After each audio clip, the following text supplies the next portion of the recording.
Hi there, this is Joseph Obiajulu. I'm here with the Big Achievement Seminar of the grade with the May session, the final session. It's amazing how time's just flown by. It's been a great year, and we're going to end it with a great topic. The topic is leadership. We're going to look at what it takes to lead. Let's jump into it.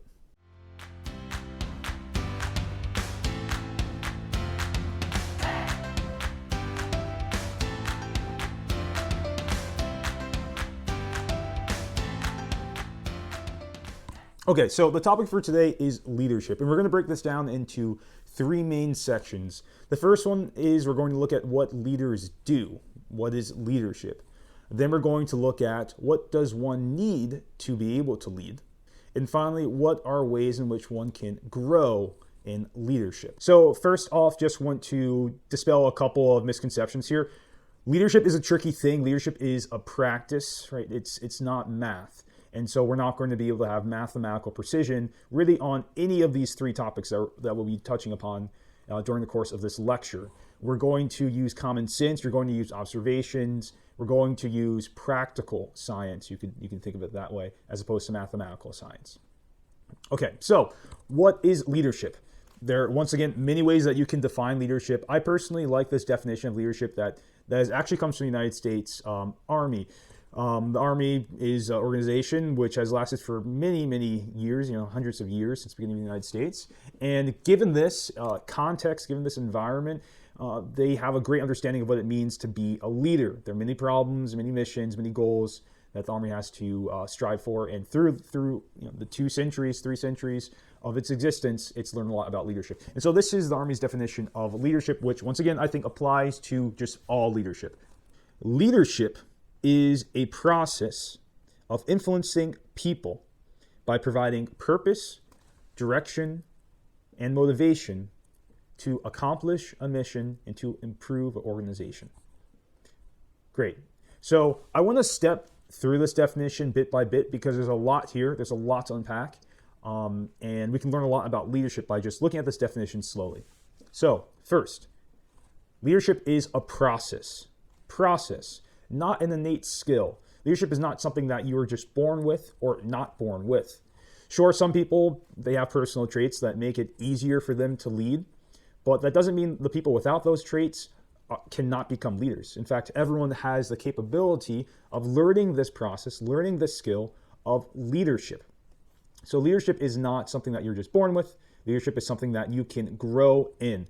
In the document that actually gives a definition of leadership, the one that we're working with, we find the following quote, and I think it's very, very good on this topic, and I want to read it. Leadership, an increased proficiency in leadership, can be developed. Fundamentally, leadership develops when the individual desires to improve and invests effort, when his or her superior supports development, and when the organizational climate values learning. Learning to be a leader requires knowledge of leadership, experience using this knowledge, and feedback.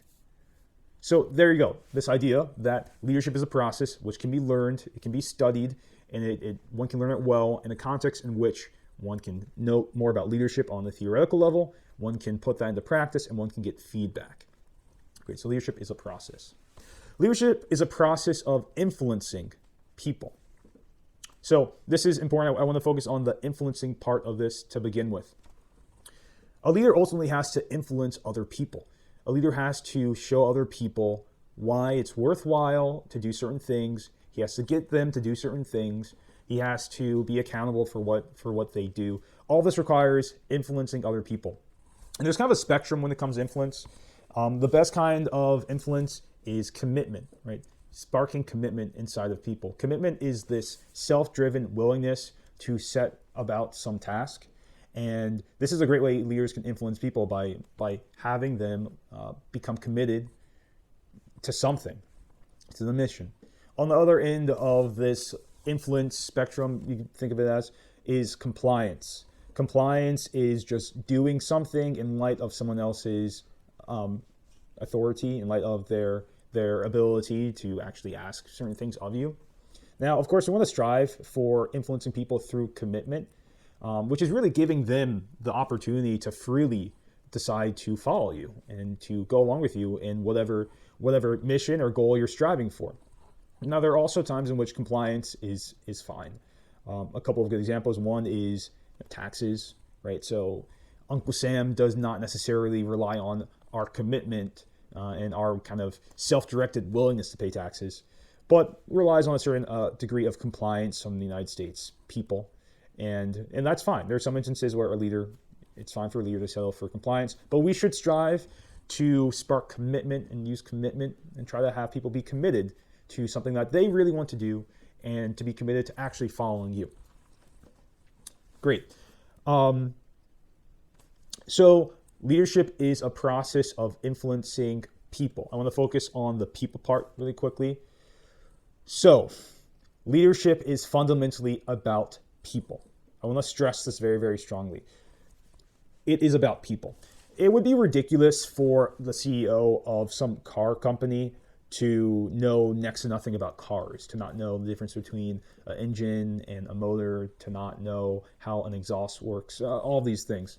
I would say it's even more ridiculous for a leader to try to lead if he knows next to nothing about human nature, right? So a leader has to know people. He has to understand what makes people tick. He has to understand how much rest people need. He needs to understand how do I reward people? How do I push people in a healthy way? How do I respect the necessary balance between work and life? All these things, all these questions, which fundamentally stem from a proper understanding of human nature. Whatever process or whatever goal or whatever context you're working with, these things might change. The tools might change, the processes might change, but people don't change. So a leader really needs to understand this unchanging human nature in order to lead well. And not just human nature in general, he also has to understand the nature of each of his men, the men that he's leading. He has to understand what are their desires, what are their fears, what's their background, what do they want their future to look like. All these things are the context in which they are leading. These are the people that they're leading. People are not tools, they're not things, they're not instruments.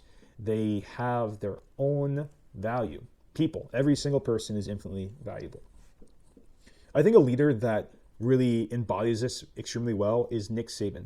So Nick Saban, the head coach of Alabama's football team, one of the most winningest football teams of all time, and many regard Saban as the best college football coach of all time. I'm actually in the camp that regards him as such. Now, what's fascinating about Saban is that he runs a great football program. Everything is in tip-top shape. Everything is in order. And he does this by focusing first on people. So Nick Saban's philosophy is to first form people into being great men. And if they are great men, they will become great football players. He realizes that if one focuses too early and too quickly on getting people to become great football players, he might jeopardize the larger and important task of creating great men. Great men do great things. And so if we focus on helping the people we're leading to become great people, they're going to do great things. They're going to accomplish the mission. If we focus too much on the mission and not enough on the people, well, we might find that both the mission and the people take a hit. Actually, I want to jump to a video from Nick Saban. He's explaining more about his philosophy to Charles Barkley in this interview. Listen up. What instilled in you, like, I want to make my players great players, but I want them to be great men also? I think it came from, my dad was a coach. He never went to college, so he coached Pop Warner football, he coached American Legion baseball, and he always emphasized doing things right as a person and how much value that created for you.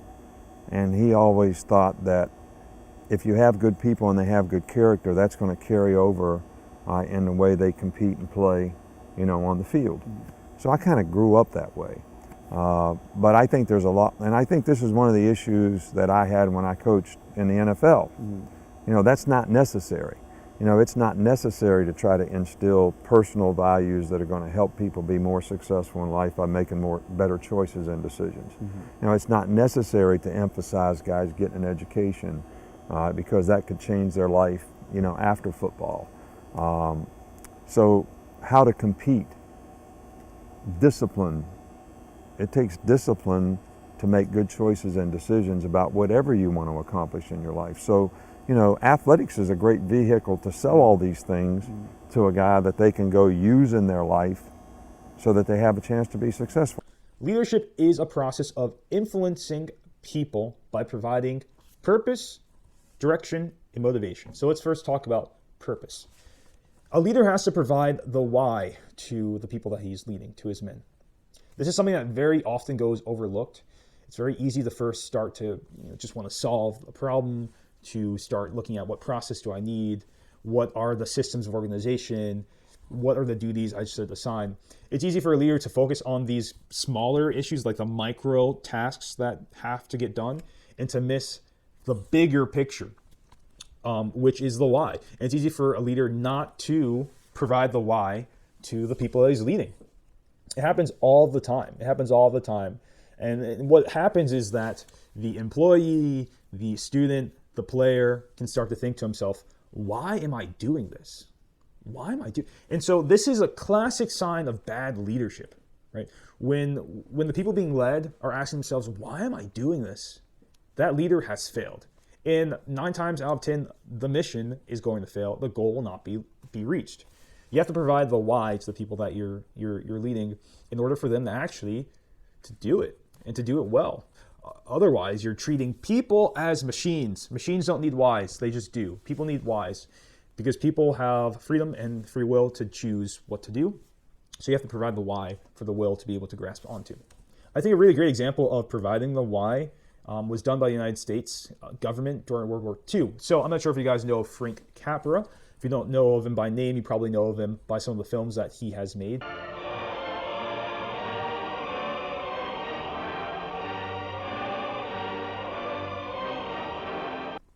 And I believe also Mr. Smith Goes to Washington. Get up there with that lady that's up on top of this Capitol dome, that lady that stands for liberty. So he's a classic 1940s, 1950s filmmaker. And when World War II broke out, he enlisted in the Army. And the United States government gave him a very particular task which fit his skill set of being an expert director. They asked if he could put together a series of films to explain to the American people why we are entering the war. The series of these 7 films was called simply Why We Fight. And in a certain sense, it was a response to Nazi Germany's Triumph of Will, which was this propagandist film that was created showing all these people marching and things like that. So Why We Fight. I think there's a great example of the United States government not losing sight of the very important task of a leader of providing the why. We were the leading example of that free world that Hitler was committed to breaking asunder. What would have been our defensive position if the aggressors had succeeded in conquering Britain, Russia, and China? We in North and South America would be left with the raw materials of 3/10 of the Earth's surface against the Axis with the resources of 7/10. We would have 1 industrial region against their 3 industrial regions. We would have 1/8 of the world's population against their 7/8. If we, together with the other nations of North and South America, could mobilize 30 million fully equipped men, the Axis could mobilize 200 million.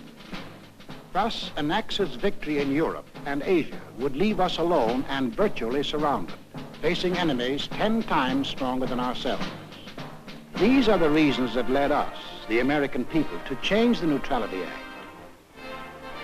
to send aid to Britain, to Russia, to China, to make ourselves the arsenal of democracy. I think a lot of American people understood the large stakes, the grand importance of this war, and the grave necessity to defend freedom, not just here, but abroad, because freedom everywhere was under attack.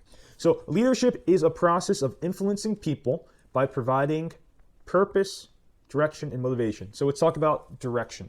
Direction is probably what our mind actually naturally goes to when we think about leadership. This is actually getting down to the nitty-gritty, giving the details, getting the assignments, giving the tasks to one's men, right? So this is what leaders have to do. They have to make sure things stay organized. They have to give clear and precise directions to their men.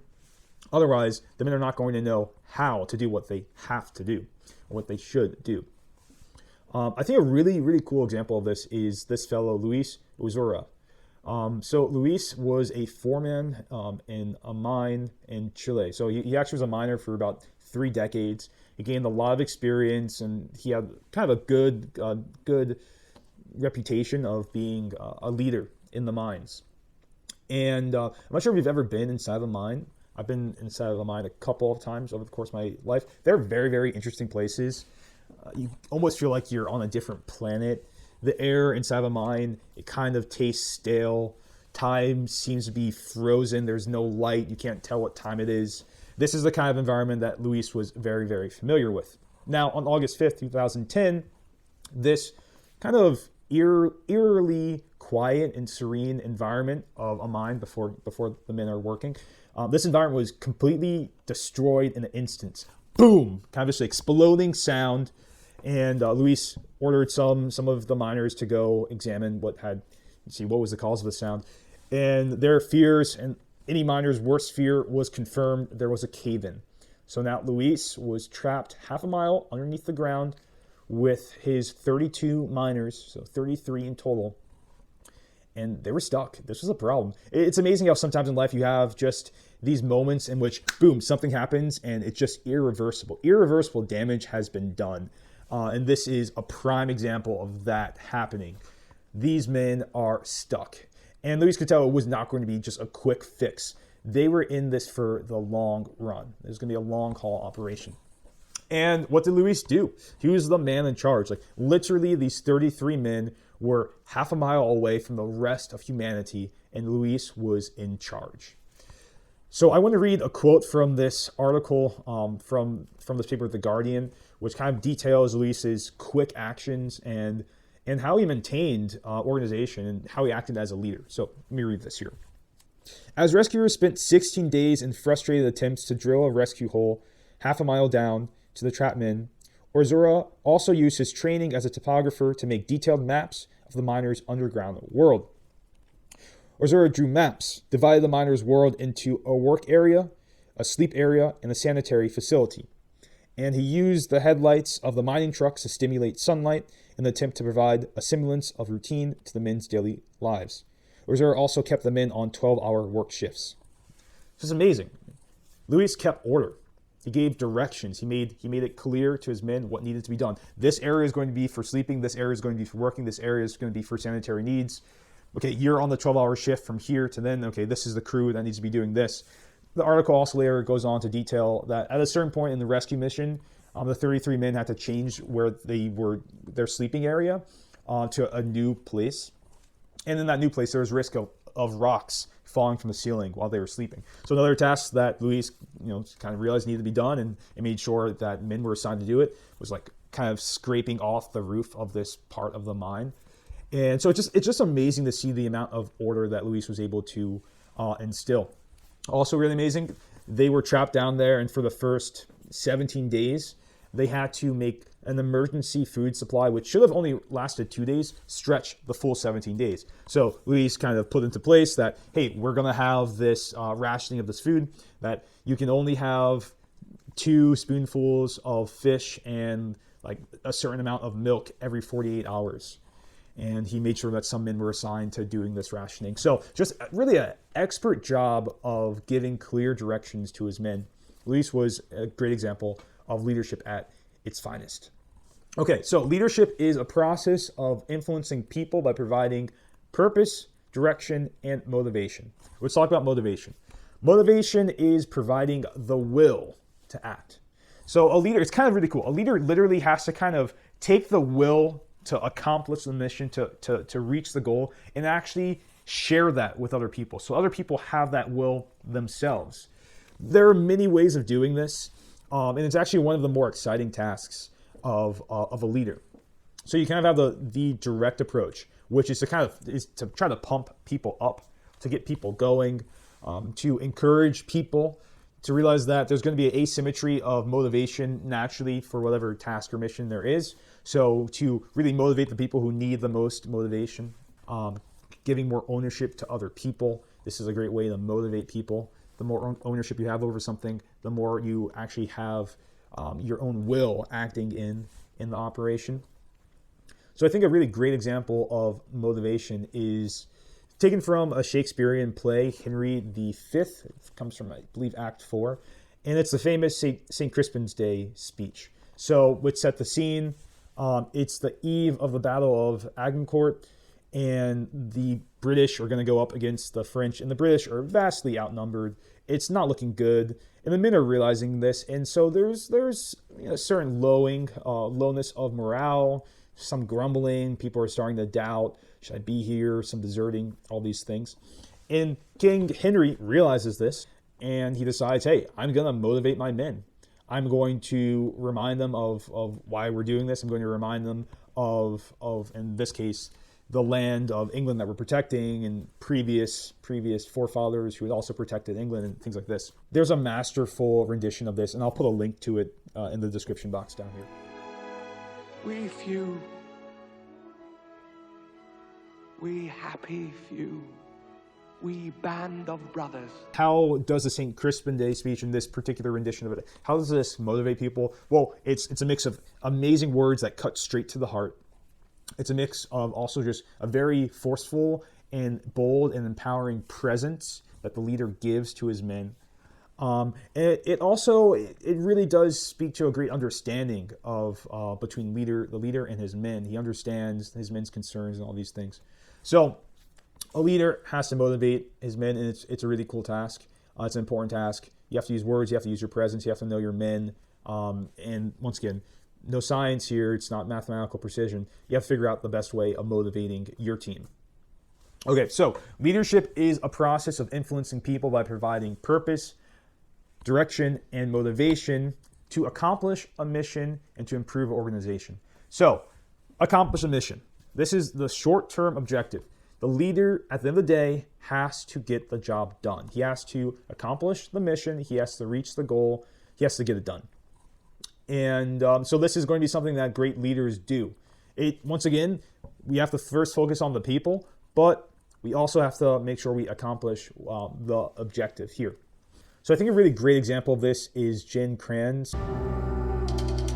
I'm Gene Kranz. I was a former flight director during Gemini, Apollo, and Skylab, and later I served duties as the Director of Mission Operations for NASA Johnson Space Center. He was the lead flight director for the Apollo 13 mission. And this was the mission in which midway through flight, while the astronauts were actually in space, there was an explosion. One of the modules exploded, and it basically it destroyed all chances of having a lunar walk. And suddenly these three men who were, hundreds of miles away from home in space were in a big trouble, big trouble. And Gene was the one in charge of them. There's a famous film that actually stars Tom Hanks and some other actors, which details the Apollo 13 mission. It's actually personally one of my favorite films. I think it's really well done. And in the film, the actor who plays Gene has this famous quote, which is, "Failure is not an option." I want you guys to find every engineer who designed every switch, every circuit, every transistor, and every light bulb that's up there. Then I want you to talk to the guy in the assembly line who actually built the thing. Find out how to squeeze every amp out of both of these goddamn machines. I want this mark all the way back to Earth with time to spare. We never lost an American in space. We're sure as hell not going to lose one on my watch. Failure is not an option. And this really embodies this characteristic, this part of what a leader has to do. A leader has to have this understanding that I'm here to get the job done, so failure is not an option. Now, this is not some kind of just voluntaristic, I'm going to will myself to get this done, but it's understanding that part of my job is success. So this is critical. This is critical for a leader to understand. I have to get the job done. I have to strive my best to reach the goal. So that's a short-term goal. There's also a long-term goal of improving the organization. So I actually want to give a negative example of this. I'm not sure if you guys are familiar of this lady, Elizabeth Holmes. So she was the founder of this biotech startup called Theranos. So Theranos was a company that promised to be able to really revolutionize medical testing and preventive medical processes, right? So the idea was that by just taking a small bit of blood, we can do a battery of hundreds, if not thousands of tests to figure out, oh, you're at risk for cancer, you're at risk for diabetes, you're at risk for Parkinson's. Just some really kind of this magic bullet medical screening procedure. Now, if it sounds too good to be true, it is because it was too good to be true. And really, you talk to some of the greatest minds, some of the MD PhDs in the pharmaceutical world, and they would have told you that, yeah, this seems too good to be true. You have these huge labs, which are, the size of probably your house, which are used to do these tests. And so how are we going to do this with just one drop of blood and some small, almost portable handheld device? It just wasn't going to work. And eventually, it became clear to Holmes even that things were going bad. We're not meeting the pace that we wanted to. We're not actually being able to run the tests that we want to. We need more blood to do those tests. The machine isn't airtight, so it's causing problems. So there are problems, right? Now, what Elizabeth Holmes decided to do was just plow ahead, to have this kind of really this just like software approach, which is fake it until you make it. And that's already pretty bad with software, but it's incredibly bad for biotech, because with software, you can really just roll up your sleeves and code, and maybe you have to stay up late a couple of nights, but it's easier to get certain things done. With biotech, I mean, the biology is the biology. There's no faking it until you make it. It either works or it doesn't. So this went as far as Theranos having a contract with Walgreens, and they shipped out their malfunctioning device to 41 Walgreens with the promise that, hey, if you take this test, we're going to be able to diagnose several diseases. And people took this, actually. And imagine, this is mind-blowing that as the CEO, Elizabeth Holmes knew all of this, but decided that, we have to keep the company going. And this is a negative example of a leader who is not actually leading their group to organizational improvement. So all this was actually destroying the organization. She was too short-term focused. We have to get the Walgreens contract. We have to do this. We have to do that. Meanwhile, the whole organization was crumbling, falling apart. There's a toxic culture of people realizing this isn't working, saying we have to slow down, that not being recognized, people leaving. It was a bad show. And Elizabeth Holmes, eventually everyone found out she's no longer the CEO. Theranos doesn't exist. There are actually criminal charges, which she has to deal with. She's being brought to court. So she did not improve the organization of Theranos. There are things that they could have done, slow down the pace, lessen the expectations. There were things that she could have done. She was called the next Steve Jobs, and maybe all of that praise and kind of got to her, and she was afraid to disappoint. But sometimes as a leader, you gotta disappoint. Okay, great. So leadership, it is a process of influencing people by providing purpose, direction, and motivation to accomplish a mission and to improve the organization. I think it's a great definition of leadership, and this is something that leadership at all levels, in any sector, whether it be at a company, whether it be on a sports team, whether it be a family, good leaders, this is what they do. Okay, so I want to transition now to what do you need to be a good leader. Little caveat here, it goes back to this idea of not having mathematical precision. You're going to find a lot of lists online if you were to search for them, which try to perfectly enumerate all the things that you need to be a good leader. In fact, I looked up a couple of these, and I just want to read some of them because I think it does highlight the fact that we can't do this. It's impossible to perfectly enumerate all the skills that you need to be a leader. Inc.com said, clarity, decisiveness, courage, passion, humility. Then in another article they published some other time, so I guess they changed their mind. They said empathy, awareness, honesty, decisiveness, optimism. Fastcompany.com says flexibility, communication, courage, presence, and humility. Those are actually two, but we'll keep going. And responsibility. In another list, understanding, discipline, sympathy, forthrightness, optimism. What's going on here? It's all kind of arbitrary. It kind of just sounds like a random collection of lists. And in fact, literally that last one literally was a random collection of positive personality traits that I just made up. I wanted to do that to show that enumerating precisely what you need to be a leader is a doomed task from the beginning. So we're not going to do that. What we're going to do is just talk about some of the things that are important, and it's not all encompassing. So first, to be a good leader, you need to be virtuous. Okay, why is that? Well, a leader ultimately has to lead a full team of people towards the good for the company, the good for the school, for the nation, and ultimately the good for each of the people. Now, the virtues are what enable you yourself to lead yourself towards the good. So if you're not virtuous and you're not able to lead yourself towards the good luck trying to lead others towards the good. It's not going to work. So you need the virtues. We have a video, I think 2 sessions ago, about the 4 cardinal virtues, which, just to recap, were prudence, justice, fortitude, and temperance. These are the age-old virtues that I recognize as the most important and really the fundamental ones to be a good man or woman. And these are things that any great leader needs. If you haven't watched that video, I would watch that video after this one. And if you already have watched it, just a refresher. Prudence, it's this ability to use right reason to make decisions which actually correspond to the truth of reality. Justice, this skill, this ability of giving people what is their due. Fortitude, the ability to seek after the good, even in the face of hardship. And temperance, this internal balance, this internal well-orderedness. So all 4 of these are the bedrock of what you need to be a good person, to be a good man or woman. It's also what you need to be a good leader. Something like prudence is going to be able to help you to make the tough decisions. Like, when should we hire? When do we fire? How hard should I push people? Where is their breaking point? Things like that. Prudence is going to help you make those decisions. Justice is going to help you to make sure that you treat your employees or your whoever you're leading well by giving them what is their due. Fortitude is going to enable you to lead through difficulty, and that's, let's face it, is a huge part of leadership. And finally, temperance is going to enable you to keep your cool and to not explode on people, but to also be strong when you need to. All of this goes towards this internal well-orderedness.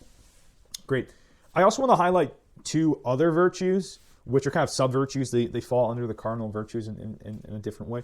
So one is magnanimity. Magnanimity is greatness of soul. It's a skill to conceive of and strive after great things, great projects, great ideals. And it's clear that a leader needs to do this. A leader needs to have big vision. A leader has to be able to dream big and to actually achieve these big ideas. And magnanimity is going to be the virtue that enables the leader to do this. There's a video that we produced about magnanimity. I'll also put that in the link to it in the description below. So I encourage you to watch that video. It's about 15 minutes long. It's pretty good. Also, the virtue of humility. I'll explain in depth why the virtue of humility is important in the next section. So we'll come back to that. I want to, before we go to that next section, just look at what happens if you don't have these virtues. If you are what is traditionally called a vicious person. So a vicious person is someone who is not living the cardinal virtues. So they're imprudent, they are unjust, they are not courageous, so they're cowards, and they are intemperate. Well, a vicious person is not going to be able to lead well. I'm sorry. Because a vicious person is not going to be able to conceive of the good because they're not prudent, and they're not going to be able to strive after the good because they are not just, they are not brave, and they are not temperate. We don't have to look too far back in history to find examples of vicious people being bad leaders. So it is an unfortunate fact of life that often it can happen. Vicious people end up in leadership positions. That doesn't make them leaders, though. And we can see that vicious people in leadership positions have caused some of the largest disasters of human history, period. Think of Hitler. Think of Stalin. A vicious person in a leadership position cannot lead. Which, remember the definition of leadership. Leadership is the process of influencing people through providing purpose, direction, and motivation to accomplish a goal and to improve the organization. A vicious person is not going to be able to do this. So first off, a vicious person is not going to respectfully and positively influence. They're not going to rely on commitment and on compliance. Instead, they're going to rely on fear and threats and negative and toxic cultures. Okay, 2, a vicious person is not going to give the purpose. They're not going to explain the overarching why. typically because the why is not a good reason. So they're not going to explain enough to their subordinates why they're doing various things. Instead, they're just going to demand things. So they'll replace purpose with just demands. They might give clear directions, and unfortunately, some of the worse and vicious people can be very, very exacting and precise when it comes to giving instructions for working their havoc. So we'll leave that one to the side. And sometimes, unfortunately, they actually will be able to motivate people to do what they want them to do. But whatever goal that they're searching for typically is a vicious goal, and they do not improve the overall organization. They typically bring them down to their vicious state. So a vicious person is not going to be able to be a true leader. They will be able to manipulate and force people to get their way and to do their bidding and things like this. So this is why it's important to be a virtuous person. And once again, you don't have to be the Hitler or the Stalins of the world. Even take someone like Elizabeth Holmes that we just talked about. This is not a mass murderer by any stretch of imaginations, but this is someone who, fortunately, did not live the virtue of prudence or justice well. And because of that, she was not able to lead her company well. Her company literally fell apart, and she is now, there are criminal charges against her. So this is why, as a bare minimum, you need the virtues to be a good leader. But the virtues are not just the end of the game, right? That's not all she wrote when it comes to leadership. So I want to go to the last section of this talk, which is what are some of the things that you can do to improve as a leader. So first, clearly, we just talked about the virtues, trying and striving to improve in virtue. That first video we made about virtue, it has some great ideas there about things you can do to try to improve your virtue. So, that's the first thing you should try to do if you want to improve as a leader. But apart from just improving in the virtues, which are incredibly important, the most important thing that you can do to become a better leader is gain experience leading. Gain experience leading. Leadership is a process which, just like other processes, you learn better if you do it more. You have to practice. You have to practice leadership. So you can increase in leadership by practicing. So looking out for leadership positions that you can take up, and throwing yourself into leadership roles and taking that risky and maybe sometimes fearful step to step up and be a leader. You also want to do this in an environment, if possible, where you can have feedback. So you want to ask your mentors, the people above you, and also ask the people that you're leading for their feedback. And this is how you're going to improve as a leader. So you might be thinking, I'm young. I don't have too much experience leading. And that's the truth. That's the honest truth. And so there's this natural difficulty of how can I be a good leader if experience is a huge part of being a good leader if I'm young, if I don't have experience. It's true. So there are two ways to grow as a young leader. The first is by being humble. Being humble.